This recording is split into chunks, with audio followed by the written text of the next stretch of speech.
Hello guys, আজকে চলে এসেছি ক্লাস 10-এর নতুন একটি অধ্যায়, খুব গুরুত্বপূর্ণ অধ্যায়, একচল বিশিষ্ট দ্বিঘাত সমীকরণ নিয়ে। তো দেখো, তোমাদের এই অধ্যায়ের আজকে আমরা ফুল কনসেপ্ট ক্লিয়ার করবো এই ভিডিওতে। ওকে, তো দেখো, একচল বিশিষ্ট দ্বিঘাত সমীকরণ তোমাদের বইতেই আছে যে সমীকরণকে যে সকল সমীকরণকে আমরা কি A X square plus B X plus C equal to 0 আকারে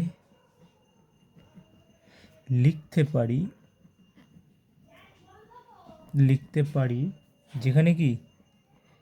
যেখানে এই এ কমা বি কমা কি সি বাস্তব সংখ্যা এবং এ ইজ নট ইকুয়াল টু 0 হয়, তখন তাকে কি বলি? একচল বিশিষ্ট দ্বিঘাত সমীকরণ বলা হয়। তো এবার আসা যাক এই পুরো মিনিংটা মানে কি। দেখো, যে সকল সমীকরণকে আমরা A X square plus B X plus C মানে এই ফর্মেটে আমরা লিখতে পারি, যেখানে এ বি সি বাস্তব সংখ্যা হতে হবে এবং এর মান কোনো সময় 0 হলে হবে না, সেই সকল সমীকরণকে কী বলা হয়? সেই সকল সমীকরণকে বলা হয় একচল বিশিষ্ট দ্বিঘাত সমীকরণ। তো এখানে দেখো একটাই চল, এক্স একটাই চল, আর তাই তো এক্স তো একটাই চল, আর ঘাত দেখো, সর্বোচ্চ ঘাত কত? 2, পাওয়ারে 2, তাই এই সমীকরণটাকে বলা হয় একচল বিশিষ্ট দ্বিঘাত সমীকরণ। তো এবার আসা যাক এই সমীকরণটার সমাধানের ক্ষেত্রে। তো এই হচ্ছে সমীকরণটা, এটা আমরা এবার সমাধান করব। দেখো, এটাকে সমাধান করলে দেখো কি হয়। দেখো, উভয় পাশে আমরা 4a দিয়ে গুণ করলাম, তাহলে কি হবে? এখানে 4a square x square plus 4ab(x) plus কি 4ac, আর এখানে 4a ইন্টু 0 করলে কি 0, সবাই বুঝতে পারলো তো? এখানে 4a দিয়ে গুণ করে দিলাম সব কটাকে। এবার দেখো, এটাকে আমরা কি লিখতে পারি? 4 মানে কি 2ax তার হোল স্কোয়ার, এটা লিখতে পারি তো 4a স্কোয়ারে প্লাস 4abx, এখানে লেখো 2 ইন্টু, এটা আলাদা আলাদা করে লিখছি, ইন্টু বি, দেখো একই তো, প্লাস আমরা একটা বি স্কোয়ার আনছি, আবার একটা বি স্কোয়ার বিয়োগ করেছি, তাহলে ব্যালেন্স হয়ে গেল, আনা যায় এরকম, তাই তো? প্লাস কি 4ac যেমন আছে ইকুয়াল টু 0। এবার দেখো, এই পুরোটা কার সূত্র তোমরা বলো? এ প্লাস বি হোল স্কোয়ারের সূত্র। তো এই যে 2ax প্লাস বি হোল স্কোয়ারের সূত্র মাইনাস, এখান থেকে মাইনাস কমন নিয়ে নাও, তাহলে কী হবে? B square minus A plus A minus 4ac equal to 0। তো এবার দেখো, 2ax plus B whole square equal to minus, এটা এদিকে গেলে কী হবে? প্লাস বি স্কোয়ার মাইনাস কি 4ac, এর স্কোয়ারটা এদিকে পাঠিয়ে দিলে কী হবে? 2ax plus B is equal to square এদিকে পাঠিয়ে দিলে plus minus root over B square minus কি 4ac, তাই তো? তো এখান থেকে এক্সের মান কী হচ্ছে? Minus B plus minus root over B square minus 4ac by কি 2a। দেখো, তোমাদের বইতে অনেক বড় করে করা আছে সমাধানটা, আমি ছোটো করে দিলাম এখানে, কেউ যদি না বুঝতে পারে এখান থেকে বুঝে যাবে। ওকে, তো এটা তোমাদের লাগবে না, তো আমি করিয়ে দিলাম। এখান থেকে একটা জিনিস আমাদের লাগবে, সেটা কি? এই যে এক্সের যে মানটা আমরা বার করলাম, এটা আমাদের লাগবে। তো একটা দ্বিঘাত সমীকরণের ক্ষেত্রে তার সমাধান কী হতে পারে? হয় minus B plus root over B square minus 4ac by 2, এই একটা সমাধান, অথবা আরেকটা কি minus B minus root over B square minus 4ac by 2, এই একটা সমাধান। এই দুটো সমাধান হতে পারে এক্সের, তাই তো? এবার তাহলে তোমরা এরকম একচল বিশিষ্ট দ্বিঘাত সমীকরণ যদি ফরম্যাটে কোনো সমাধান আসে, তোমাদের বললো যে এক্সের মান কত, তোমরা এখান থেকে এক্সের মানটা বের করে ফেলবে। তো আমি একটা প্রশ্নের মাধ্যমে তোমাদের এটা করে দেখাচ্ছি। দেখো, এখানে আমরা একটা অঙ্ক নিয়ে নিয়েছি। শ্রীধর আচার্যের সূত্রের সাহায্যে x square minus 3x minus 70 equal to 0 সমীকরণটির সমাধান করো। তো এই যে আমরা যে একটু আগে এই যে দুটো মান বার করলাম এক্সের, এই দুটোকে বলা হয় শ্রীধর আচার্যের সূত্র, কারণ কি তিনি প্রথমে সূত্র আবিষ্কার করেছিলেন। ওকে, তো এবার দেখো, তো আমরা কি করব? এখানে দেখো, এই আগের সমীকরণটা ধরো সবাই লিখে নেবে, x square minus 3x minus 70 equal to 0, এই হচ্ছে সমীকরণ। তো এখানে খেয়াল করে দেখো, এটাকে যদি আমরা এই A X square plus B X plus C equal to 0 সমীকরণের সাথে তুলনা করি, তাহলে দেখো এক্স স্কোয়ারের আগে কী আছে? কিছু নেই, মানে কি 1 আছে, 1 মানে কি এ, তাহলে এ কত এখানে?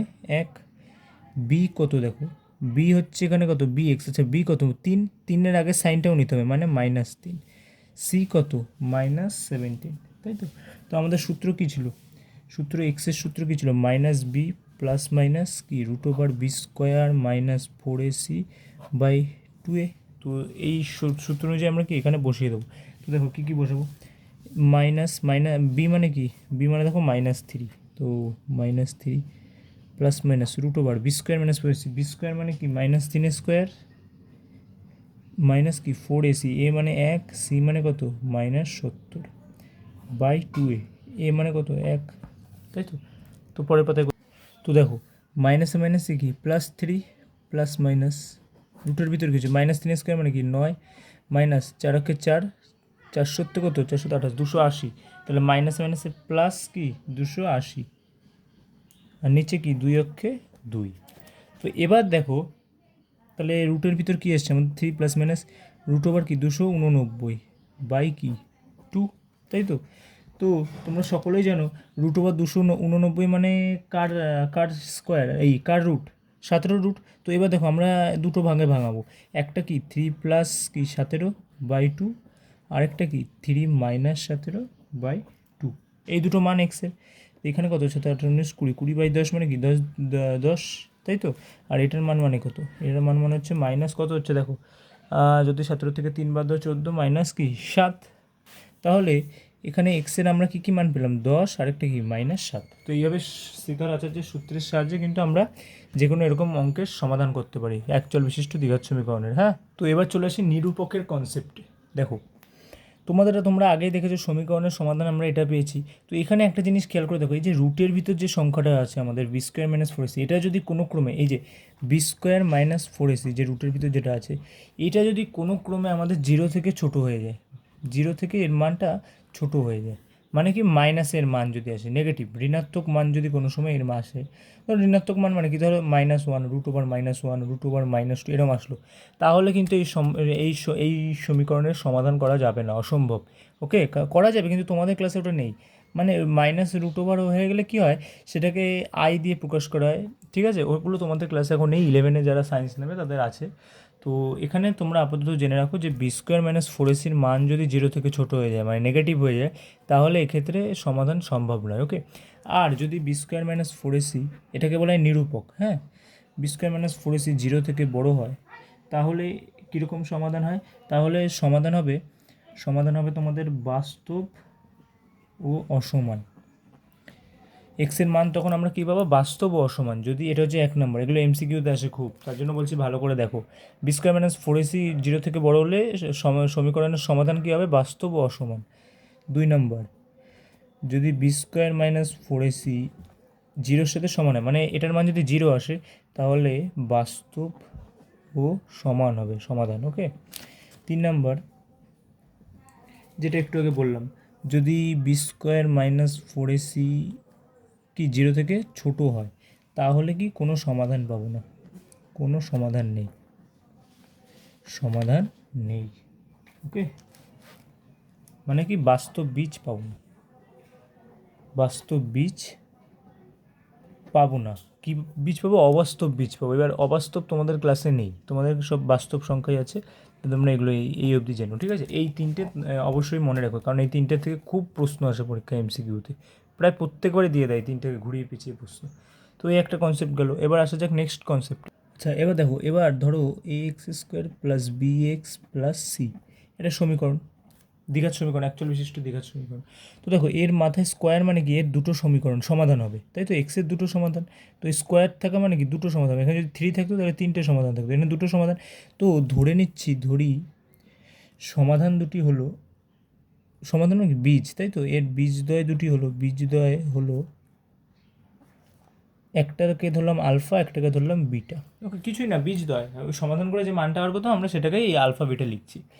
তাহলে তোমাদের দুটো জিনিস মনে রাখতে হবে, যে এই দুটো বীজ যোগ করলে যেটা হবে সেটা হবে হচ্ছে -b/a, আর যদি বীজ দুটো গুণ করো তাহলে হবে c/a। তো স্যার এবার বলবে স্যার এটা তো বুঝতে পারলাম না, তো এই কারণে আমরা একটা অঙ্ক করি তাহলে বুঝতে পারবে। তো একটা আমরা সমীকরণ নিলাম 6x² - x - 2 = 0। তো এখানে বীজদ্বয়ের সমষ্টি যদি করি, আলফা প্লাস বিটা যদি করি, তাহলে কী হবে এখানে মাইনাস, একটু আগে সূত্র লিখলাম মাইনাস বি বাই এ। তো সমষ্টি তাহলে কী হচ্ছে এখানে দেখো minus B by M, B মানে কত এক্সের সহগ, এক্সের সহগ কত এক, তো একের আগে মাইনাস, তাহলে minus B by A minus এক বাই, কারণ মাইনাস কেন নিলাম একের আগে মাইনাস আছে তাই তো, মাইনাস বি বাই এ কত 6, তাহলে কত হচ্ছে এখানে দেখো তোমরা 1/6, তাই তো। আবার যদি গুণ বলে বীজদ্বয়ের তাহলে কি হচ্ছে আলফা বিটা মানে কি সি বাই এ, একটু আগে শিখলাম। তো এখানে সি কত -2 আর এ কত 6, কাটাকুটি করো 2 × 2 3 × 6 মানে কি -1/3। এইভাবে তোমরা বীজদ্বয়ের গুণফল আর যোগফল বার করতে পারবে। ওকে, দেখো এই কনসেপ্ট থেকে একটা অঙ্ক করি আমরা, চলো। কী বলেছে, যদি 3x² - 10x + 3 = 0 দ্বিঘাত সমীকরণের একটি বীজ 1/3 হয়, তাহলে অপর বীজটি কত। তো ধরি অপর বীজটি, ধরো একটা যে কোনো কিছু এক্স ধরলাম, তাহলে আমরা কি জানি যে কোনো একটা দ্বিঘাত সমীকরণের দুটো বীজদ্বয়ের গুণফল কী হয়, দুটো বীজদ্বয়ের গুণফল কী হয় সি বাই এ হয়। তো এখানে একটা বীজ এক্স, আরেকটা বীজ কি 1/3 বলেই দিয়েছে, 1/3 সি বাই এ হবে, তাই তো। তো সি কত 3, এ কত 3 সমীকরণ অনুযায়ী। ভালো করে বোঝো, এক্সের সহগ কি এখানে এ, এ মানে কি 3, বি মানে কি -10 আর সি মানে কি 3। ওকে, তো এটা হচ্ছে কি, আর এইটার এ মানে কত 3, এটা কি বি, এটা কি সি। ওকে, তো এবার দেখো এখানে দেখো এই 3 3 কেটে 1 হয়, তো এক্সের মান কত হচ্ছে 3, তো আরেকটা বীজের মান কত হবে 3 হবে। ওকে, তো আরেকটা খুব গুরুত্বপূর্ণ প্রশ্ন, ax² + bx + c = 0 সমীকরণের বীজদ্বয় পরস্পর অনন্যক হলে c = কত। তো দেখো সমীকরণের বীজদ্বয় পরস্পর অনন্যক মানে যদি একটি বীজ এ হয় তাহলে অপরটি কত হবে, অপরটি সুতরাং যদি একটি বীজ এ হয় তাহলে অপরটি কি এর অনন্যক মানে কি 1/a, উল্টে যায়, তাই তো। তো আমরা কি জানি যে দুটো সমীকরণের গুণফল বীজদ্বয়ের গুণফল 1/a/a, 1 × a/a = কি সি বাই এ। তো দেখো এ কেটে যাচ্ছে, তো এখান থেকে কী পাচ্ছি এ = সি, তাহলে এখানে সি = কী হবে এ হবে। ওকে, খুব গুরুত্বপূর্ণ অঙ্ক, এইগুলো must important, very very important মাধ্যমিক পরীক্ষার জন্য। এরকম ধরনের এখান থেকে এমসিকিউ দেয় কিন্তু, এগুলোর জন্য ভালো করে করবে এইসব অঙ্ক। তো আজকে আমরা এই ভিডিওর মধ্যে তোমাদের কনসেপ্ট ক্লিয়ার করলাম ফুল এই দ্বিঘাত সমীকরণ চ্যাপ্টারটা নিয়ে। তো এর পরের পার্টে তোমরা কোন অংশটা চাও, 1.1, 1.2, 1.3, 1.4 আর 1.5, এই 5টা ইসের মধ্যে 5টা প্রশ্নমালার মধ্যে তোমরা কোন প্রশ্নমালার সমাধান চাও কমেন্টে অবশ্যই লিখো। আর আমার রিকমেন্ডেড অনুযায়ী তোমাদের 1.5 আগে করা উচিত, কারণ তোমাদের সামনে সেকেন্ড সামেটিভ এক্সাম এবং ওখানে 1.5 থেকেই প্রশ্ন আসবে এবার। ওকে, তো তোমরা জানাও আমাকে কমেন্টে, আমি সেই অনুযায়ী ভিডিও আনবো। তো এই ভিডিওটা শেষ পর্যন্ত দেখার জন্য ধন্যবাদ। চ্যানেলে নতুন হলে অবশ্যই সাবস্ক্রাইব করো, যাতে এরকম খুব গুরুত্বপূর্ণ অঙ্ক তোমাদের কাছে নিয়ে আসতে পারি তাড়াতাড়ি। তো আজকের জন্য এইটুকুই, গুড বাই।